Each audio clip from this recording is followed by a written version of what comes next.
Hello student, तो आ गए हैं नए पार्ट के साथ नई क्लास लेकर के। तो सवाल पढ़ते हैं सबसे पहले। तो बेसिकली सबसे पहले हम देखेंगे यहाँ से क्या दे रखा है मुझे। एच की वैल्यू यानी हाइट मुझे दे रखी है, कितनी दे रखी है 8 मीटर, और रेडियस की मुझे कितनी दे रखी है 6 मीटर दे रखी है। तो यहाँ से मुझे क्या फाइंड करेंगे हम, क्योंकि कर्व सरफेस एरिया निकालना है। तो कर्व सरफेस एरिया किसके लिए निकालते हैं, एल की वैल्यू मुझे पता होनी चाहिए। तो सॉल्यूशन करते हैं, यहाँ से सॉल्व करते हैं कि एल इक्वल यानी स्लांट हाइट इक्वल होता है मेरे पास एच का स्क्वायर प्लस आर का स्क्वायर होता है। एच की वैल्यू यहाँ से पुट कर देते हैं और आर की वैल्यू यहाँ से पुट कर देते हैं। तो कितना हो जाएगा 8 का स्क्वायर प्लस 6 का स्क्वायर। दोनों का स्क्वायर ओपन कर लेते हैं, कितना होता है ये 64 होता है और ये कितना होता है 36 होता है। दोनों को प्लस करेंगे, प्लस कर देने पर कितना आएगा मेरे पास 100, और 100 का कितना आता है मेरे पास कितना आता है 10 आता है। इसी तरह क्या आ गई मेरे पास एल की वैल्यू आ गई। इसका कर्व सरफेस एरिया तो सी एस ए होता है पाई आर एल होता है। तो पाई की वैल्यू 22/7, आर की वैल्यू 6 दे रखी है और एल की वैल्यू अभी हमने निकाली है। तो यहाँ से मल्टीप्लाई करके इसको डिवाइड कर देते हैं।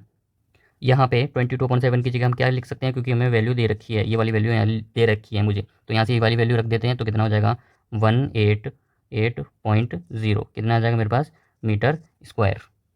अब हम देखेंगे यहाँ से क्वेश्चन में पढ़ेंगे, इसने बोला है कि द लेंथ ऑफ द ट्रिपिलियम कितनी तरीके 3 मीटर वाइड है। यानी एक जो ट्रिपिलियम है वो कितनी है 3 मीटर वाइड है।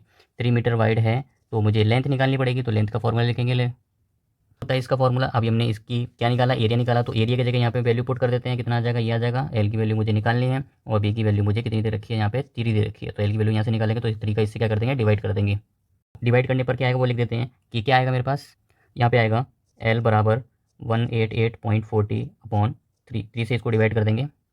जब इसको इससे डिवाइड किया जाएगा तो मेरे पास एल की वैल्यू कितनी आ जाएगी 62.80 आ जाएगी। हम लास्ट देखेंगे यहाँ से जो वेस्टेज जो कपड़ा हो रहा है ना, वेस्टेज कट रहा है अप्रोक्सीमेटली कितना हो रहा है 20 सेंटीमीटर। अब देखना 20 सेंटीमीटर को किसमें चेंज करेंगे, मीटर में चेंज करेंगे। तो मीटर में चेंज करते ही इसका कितने से डिवाइड हो जाएगा 100 से डिवाइड हो जाएगा। 100 से डिवाइड करते हैं कितने आ जाएगा 0.2। ये वाले वैल्यू को और ये वाली वैल्यूज़ को क्या कर देंगे प्लस कर देंगे। तो मेरे पास टोटल लेंथ आ जाएगी मेरे पास।